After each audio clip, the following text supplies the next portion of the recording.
It's Sunday morning, and every decent man and woman is listening to Test Miles with Nick Miles on FM News 101 KXL. Buckle in.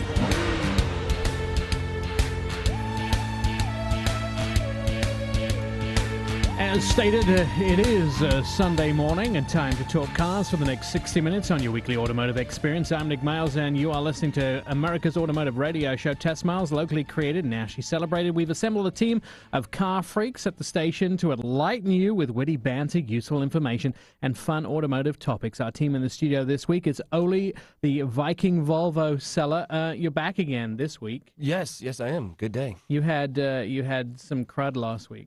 Well, it's a mix of that, and I had to watch, I had to hang with the kids, and I didn't want to bring all three of them in, so. 3 of the kids or 3 cruds? Either or. Either or. Zhenya, our intern, is here. Zhenya, this is your second show? Yes, it is my second show. And you turned up? Yes, I did turn up this week. Your mother told me, Zhenya is only 13, we should mention this. Your mother told me that you have to intern until into summer next year. Yeah, so that's about after school. Are you going to manage it? Totally. It's our challenge to see if we can make you quit. Well, it's starting to rain here, and, our cars do need wash. We have a salesman who has a whole lot of cars. Yeah. Joel Krebs, also our one of the sales guys here, he owns picture cars, and who does all the movie cars. So there's probably several hundred cars he needs washing. Because that was my first comment when you said we had an intern. I was like, yes, my car gets washed every week. And Sean is here, our car and cat lover. This week, have you been at home all week? No, I've actually been at the beach crapping. Oh, you have? That's right. Yes. But been driving out there. You didn't fly anywhere and test drive any cars? No, I didn't fly anywhere. I just stayed at home. Good for you, man. It's good to stay at home once in a while. All right, lots of news from F1 motor racing. We talked about this last week, and in response to Biaggi's crash, the FIA wants to slow drivers down in yellow flag zones. F1 looks set to test a new software and procedures next time out in Austin that will automatically limit the speed of cars through double-waved yellow flag zones. It seems to be a feasible idea, according to Fernando Alonso. It is the governing FIA's reaction to Jules Biaggi's life-threatening collision with a recovery vehicle at the Suzuka F1 race a week ago, when the Frenchman lost control of his car despite the waving of yellow flags. But it seems that drivers themselves have also been at the center of the whole idea to slow down and have this new software introduced. Fernando Alonso tells the Italy's Auto Sprint that I was the one that raised the issue when in a meeting with Charles Whiting earlier in Russia. Now, Lewis Hamilton won the inaugural Russian GP, and Nico Rosberg finished second as Mercedes took a 1-2 clinch. Good for them. President Putin and Bernie Ecclestone from F1 were seen at the reception area shaking hands. Russia's president there for the glory, of course, flanked by 6 or 7 beautiful Russian young ladies, as he does all the time. So let's get back to that injury last week. By the way, Hamilton, as I said, won. It looked really great if you didn't see it on TV. The British national anthem played as Hamilton and Mercedes picked up their respective trophies, and congratulations to both of them. But let's get back to that injury from last week. So we talked about it on the show. 25-year-old Jules Biaggi suffered a diffused axial injury after hitting a safety vehicle at the Suzuka circuit, and he remains in stable but critical condition. We are not sure whether he's regained consciousness or not, but he was breathing on his own when he came out of surgery. Now, the other controversy that surrounds this is that International Courier Service, DHL, has been forced to apologize for a Facebook post in which they asked for likes regarding Jules Biaggi's F1 crash. But while most sent their heartfelt best wishes to the 25-year-old, DHL's media team saw the opportunity to pick up a few extra Facebook likes, resulting in a backlash from the international sports fan community. Their post on Sunday night read, "Ghastly accident in Japan. Jules Biaggi is fighting for his life. By clicking like on this occasion, you'll be sending Jules your best wishes for a speedy recovery." And then they use the hashtag Forza Jules. Is that good or is it bad? I don't even know. They're asking you to like the fact that he had the accident to send best wishes. Yeah. I mean, it's so tough. So many little things like this get misconstrued. Maybe they had like, hey, click like to send thoughts and prayers, and wording is very important when everything's out there in the interweb. I think it sounds to me very mercenary. Doesn't it sound mercenary to you, the fact that they were trying to get likes out of it? Well, it seems like there's nobody wants to let a missed opportunity go to maybe get some attention, and you should probably just leave some stuff alone, I think. Perhaps it would have been better if maybe it's Facebook's responsible, and they should have a support button rather than a like button. Yeah. Because, when you read a story about something tragic that happens, if you like that story, do you like the fact that something tragic happened? Well, I think you just need to not put it in a way to where it's a call for action, like, hey, like this, we want to see how many likes we can get. Right. You can just put a post on there that says, our thoughts and prayers are with, him and his family. And then you're going to get likes and comments. But when you're asking for people to like an event, that's negative, I don't think it can ever turn out good. It's just a tricky thing. You can't. You have to post certain ththings, but I think their intentions were good. I mean, I hope their intentions were good. I hope they weren't trying to peddle this as, hey, the Facebook team were going, DHL were going, hey, we could get loads of likes for this. You hope their intentions were good, but again, you're right. Everybody sees these opportunities. It's as soon as a major incident happens in the car world or outside the car world, what happens on Facebook? Everybody reposts the story. Right. And it's just, and Twitter's the same way. We repost, so you follow us. So it's difficult to know what the intention is behind it. Should we leave this to the news organizations like us to report it, or should we leave it to individuals? Because sometimes individuals are faster. People who are at trackside when these things happen can report them. So it just becomes a competition for who can get the most attention. All right, that's the F1 update news today. What's coming up on this morning's show? We are going to be talking to the man that probably has the best job in the world, Eric Shepard. He is the big cheese over at Rolls-Royce North America. He's the president, and we're going to talk about their brand new car. We have the news quiz, and also we're going to be talking about pretty interesting cars that we've been driving this week.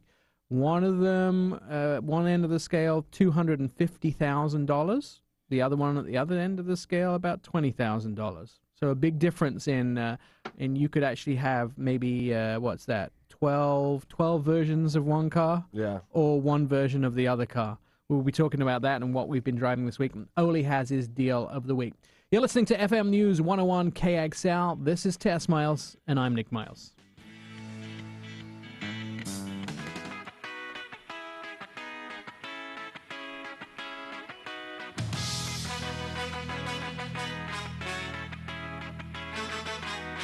Test Miles, like NASCAR, but with one right turn. TestMiles.com. And of course, you can find out more at testmiles.com. Recent podcasts are available at testmiles.com. Just click on the upper right-hand corner on the button there that says Podcasts Radio Shows.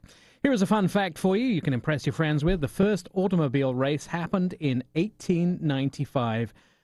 Brad was there, but unfortunately he's sick today and not in the studio. Rolls-Royce Limited was created over a famous lunch in May 1904. Henry Royce, a successful engineer, struck a deal with Charles Rolls, owner of the first car dealership, or one of the first car dealerships.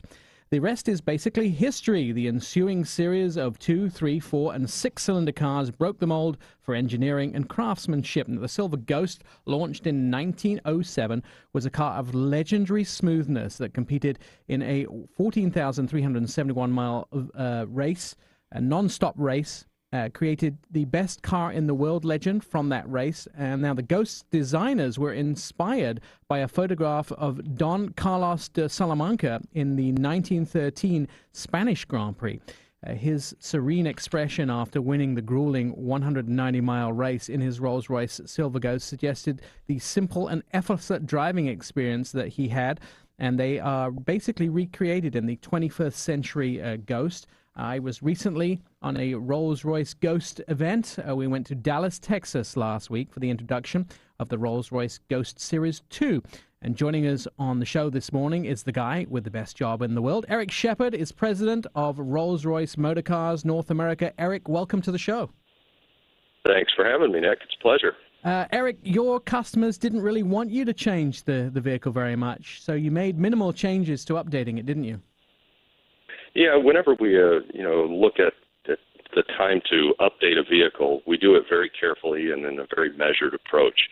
Obviously, someone that spends $300,000 or $400,000 on a vehicle doesn't want to see a radical change to that vehicle very frequently. So it fits right in with our brand principles, particularly the timeless appeal.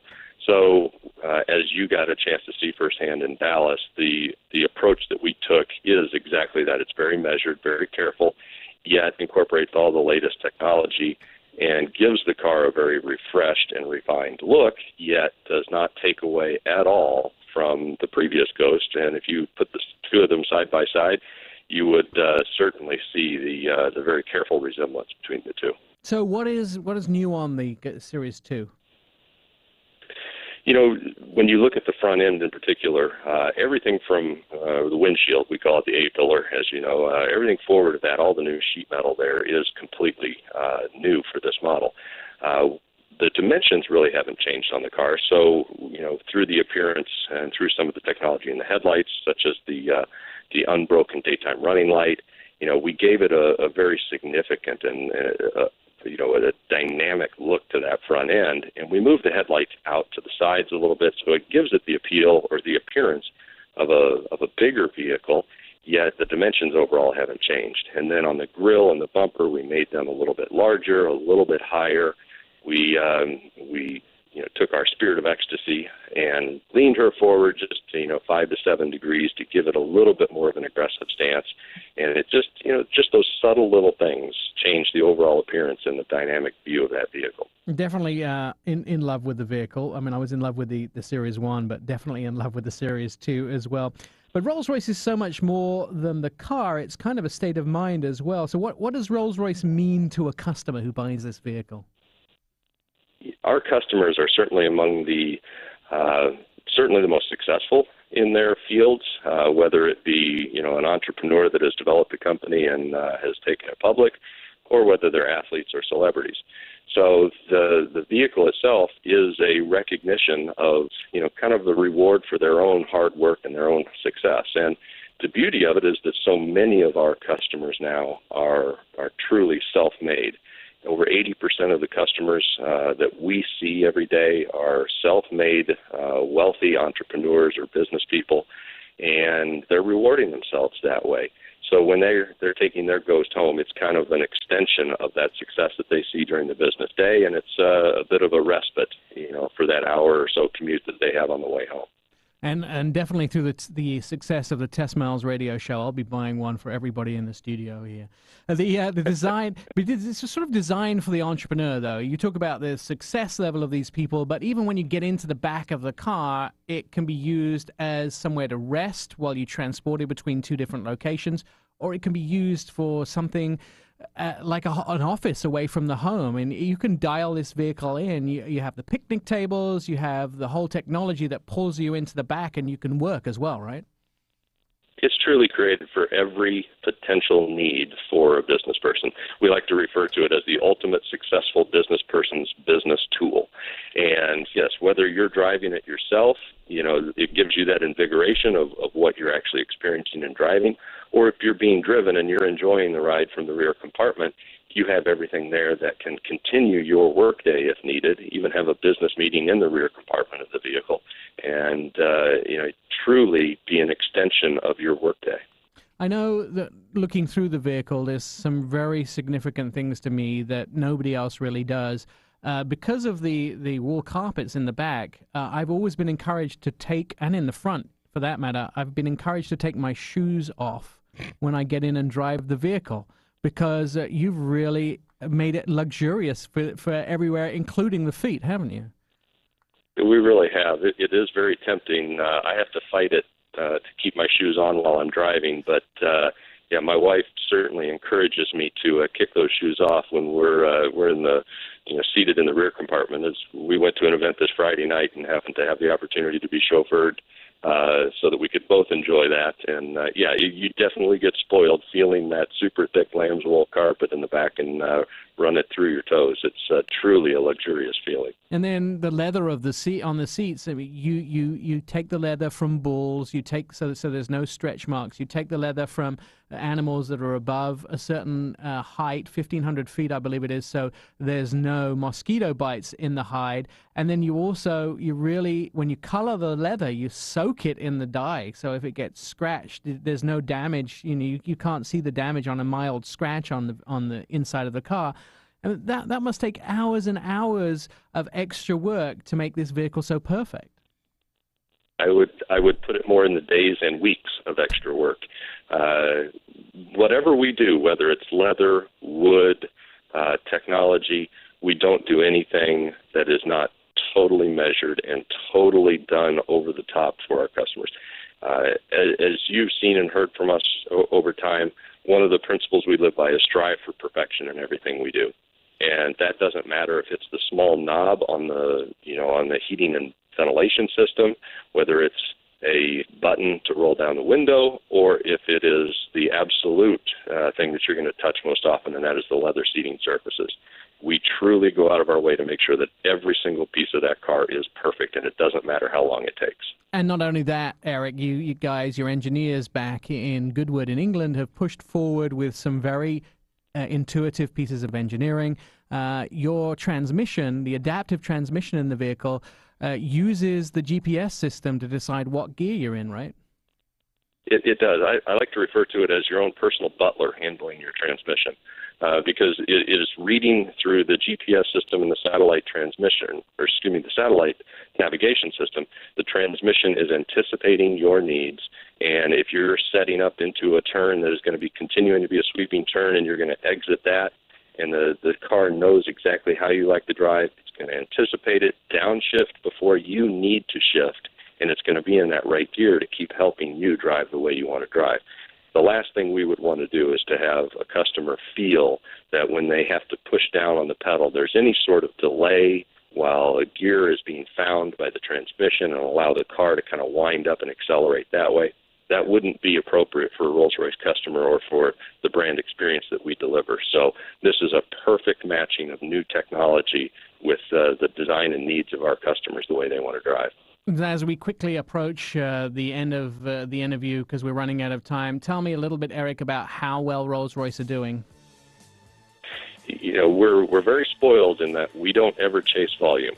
Yet we have literally over the last 4, 5, 6 years virtually quadrupled the size of the company, and that's just a testament to how well our customers are doing in business, because they're job creators, they're wealth creators.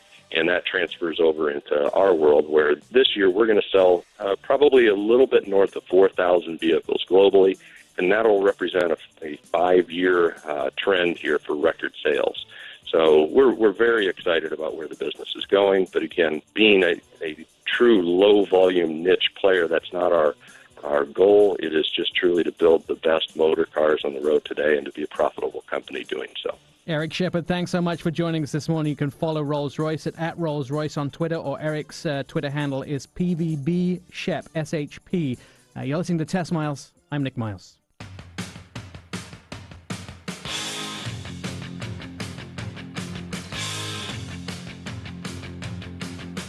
It's Test Miles on FM News 101.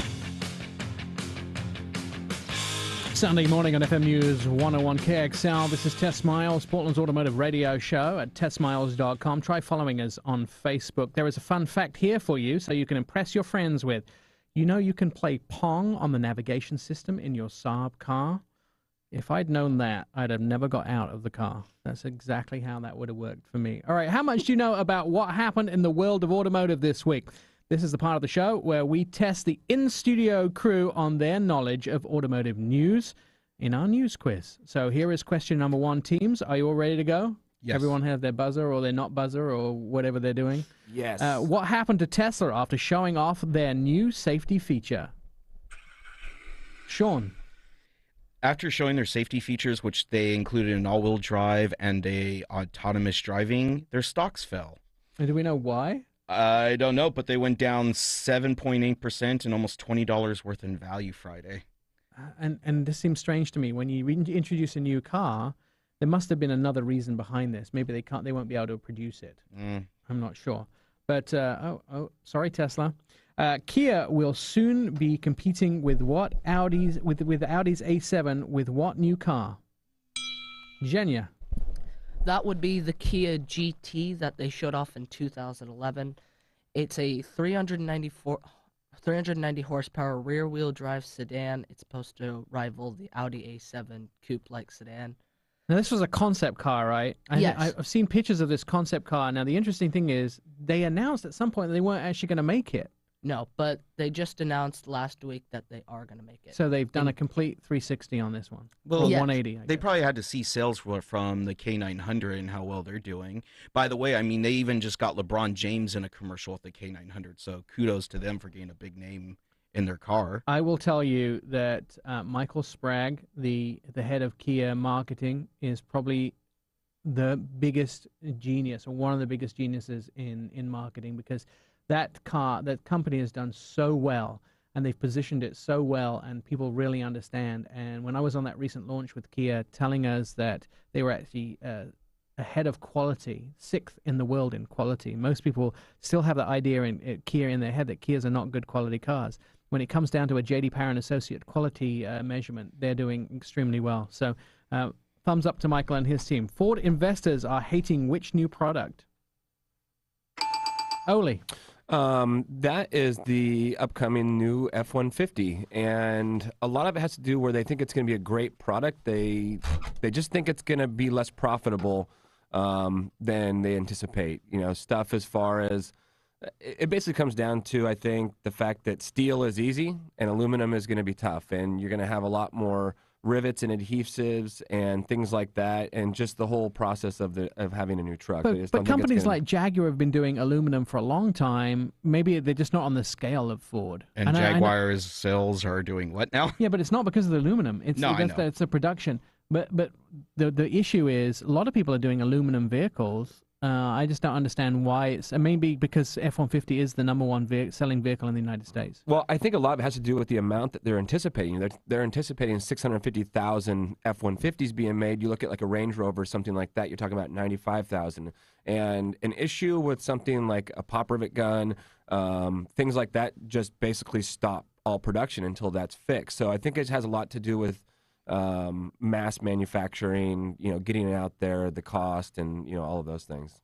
All right, next question. Let's look where I am in my questions here. What did Ferrari do for its 60th birthday party? That would be Genya. They celebrated their 60th birthday party with the Ferrari F60 America. That is the it's a convertible version of the F60. It's got the same engine. They only made 10 of them, and they're already sold out, and it sold for $2.5 million. Wow. I actually saw Art Smith from Tonkin Gran Turismo down on Facebook, and he was at Rodeo Drive at the Ferrari 60th birthday party, which I must have misplaced my invitation to that. I didn't see one. Next question. For Mazda's 100th anniversary, they plan on having what? Sean. They are planning on bringing back the rotary engine, but they're also talking about making a RX-9 that is an electric turbocharged rotary engine version, which is awesome because that is like one of my favorite engines of all time. I love the rotary engine. Yeah, they just couldn't sell enough of them for a while, and they were a bit complicated for them. They're complicated, but the reason they stopped making them was for fuel economy because it's too hard to make a rotary engine fuel efficient. Right, and Mazda, of course, is, I think, the EPA's official most fuel-efficient car company in the U.S. because Hyundai were actually excluded from that survey because of their incorrect miles per gallon, which came around last year. Chrysler is planning to do what to the town and country? Oli. They're planning on making a plug-in hybrid version coming in late 2015, and this will be kind of their first movement into the hybrid segment as far as Fiat Chrysler. So, what about time? Because I did notice in the recent fuel economy list, the Chrysler Group were at the bottom. Is there any other hybrid vans? No. No, this would be the first hybrid van. The only plug-in hybrids that I'm aware of is there's a Cayenne, there is an X5, that they're working on, and then Mitsubishi have an Outlander. That's the only three non-car Cars. versions. I mean, you could maybe say the Prius V, but not a Well, they van, still but have it's more of a Don't they have like the wagon. Tahoe? Yeah. Don't they have a Tahoe? Wait, the Prius. hybrid? Prius Yeah, there's V. no hybrid. We're talking about plug-in hybrid. Oh, right, the right. Prius V is a car, though, right? Just station wagon. Yeah, I mean, the thing. best you could call it is a station wagon, Maybe. but Yeah, it's still a car-based one. All right, one more time. It's Time a for one more. regular-sized one. Time for one more question. Who just recalled their top-selling sedan to do something popping up in your face with? That would be the Nissan, and they're recalling the 2013 Altima because the hood will pop up and hit the windshield while you're driving. That is not good. Is that a big deal? Really? You don't need it. I mean, if you have like Rover's, or that illumination one they have, or that virtual reality hood. Oh, so when your windshield, Yeah. no, your windshield it Cracks. becomes your Yeah. whole driving screen. That's Yeah, right. that would work, but I don't. I've seen it in movies. You just push it to the side. You do? Oh, okay. I'll remember that if the hood pops up when I'm driving a vehicle. All right, that's our news quiz for this week. When we come back, we're going to be talking about what we've been driving this week, and Oli has in his back pocket the deal of a week. This is a car which is for sale that we will tell you about this week, which is, we believe, as car experts, is an incredible deal, and you should run out and get if you're in the market for a new vehicle. That's all coming up. You're listening to Test Miles. I'm Nick Miles.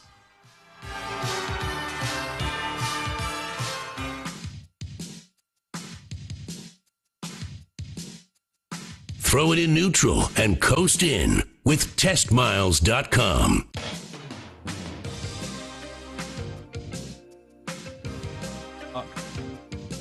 You're listening to Test Block. You're listening to Test Miles on FM News 101 KXL. We lost our script for a second there. Everyone was struggling. Sorry for that little pause. It's a Sunday morning, and you can listen to podcasts of our show at testmiles.com. And follow us on Twitter at TestMiles as well. Here's a fun fact you can impress your friends with, and this is an interesting one. The first traffic light was in Britain. It was placed in 1927. Again, Brad could tell us all about that, but he's not actually here today. So what have we been driving this week? Well, we have been driving a variety of different cars. I'm going to start off because I had a bit of competition to the Rolls-Royce Ghost Series 2. I was driving the Bentley Continental GTC V8. Now, you've probably seen this around Portland for a while. I brought it into Kink on Friday when I was on with Sheila and Marconi, and they were taking pictures of it. It's called Glacier Blue, but it's this sort of light blue. So if you've been driving around Portland and you've seen this convertible light blue Bentley, that's the press car that I've been driving. A two-door, four-seater convertible. It's a world-class interior. It's powerful engine, and it's easy to drive. Now, I would say some of the things that people complain about are the cramped rear seats. Get over it. Most competition handles a little better, a lot of people think, although we've driven the V12 and the V8 version of this, and I would say I kind of like the V8 better. And Sean was saying that it's a little more nimble, right? Yeah, I think it's a lot more lighter. It's responsive. I mean, yes, the W12 has a lot more power, but this one's just a better drive all around. 4-liter twin-turbo V8 6, and it also has a turbocharge, and there's the W12, which you can get in this as well in the S. 500 horsepower in the V8, 8-speed shiftable automatic, all-wheel drive. I used the paddle shifters yesterday. Went to a wedding in Oregon City and came back through Carver using the paddle shifters, and it was just amazing, leaving all the tractors in the dust, which were trying to catch up with me to have a look what I was driving. I was out in farm country. That sounds nice. 14 to 24 miles a gallon is what you can expect on fuel economy. Competition, it's hard to say, but Maserati Gran Turismo, Mercedes S-Class Coupe, the BMW 6 Series, probably, although they really aren't good competitors to this. I think that the tech in it is great audio system, fairly easy to use navigation and infotainment system. You can interface all of your iPods with this vehicle, although I will tell you something. I have a brand new phone, which is a very limited and special edition phone called a OnePlus One. You can only get the phone by invitation. It will not pair with this car because the car doesn't recognize the phone because it's so new. So there's probably a bit of technology updating, but I doubt many people are going to have that problem. Well, that's the problem you get for getting a phone that's not even out in market yet. I know. I'm sorry.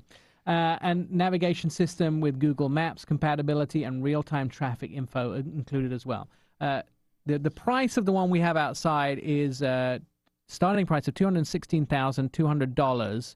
The options on it are $31,145, which actually happens to be the exact price that you would pay for a 2014 Toyota Camry Hybrid. I'd rather have those options than the Camry Hybrid. Yeah, so you could have that. Also been test driving the other end of the scale this week, the Honda Civic. It's a four-door, five-seater, the version that we've been driving. A wide variety of powertrains, including a hybrid and a natural gas version. Honda do a great job. There's lots of screens on the inside. You get lots of data information. Sound system leaves a little bit to be desired. A 1.8-liter four-cylinder, 143 horsepower with that CVT transmission. Front-wheel drive, up to 39 miles a gallon. Competes with the Ford Focus, Toyota Corolla, Nissan Sentra, Chevy Cruze, Mitsubishi Lancer, Kia Forte, Hyundai Elantra, and Mazda 3. Comes in a number of different trim levels with and without Navi package. The LX, the SE, the EX, the AXL. The CD player, auxiliary jack, and plenty of places to plug in all of your latest information. Drives nimbly, a perfect everyday driver car. I would say I have no major complaints about it, apart from the fact that Honda update it every year. So they seem to come out with a new version every year because they come out with one and people don't like it, so they do it again and people don't like it. But it's still the number one or number two selling compact sedan in that segment. $18,490 starting price. Sean. I was driving the 2015 Nissan Rogue. It's great. We took it out to the beach, everything. Third row seating, best in class, starting price, headroom, and cargo room as well. There's enough cargo room so you can lay all the seats down and lay a 8-foot ladder in the Rogue. Technology on it, they have their Nissan 360, which basically gives you a full panoramic view of what's around your vehicle. Now, they were the first car company to put in the 360 one. The 360 Yes. around view. I know it's on the FX, the Infinity versions of that, or what used to be the FX now. I'm not sure what nomenclature they call them because they changed them to QXs. So it's probably the QX35.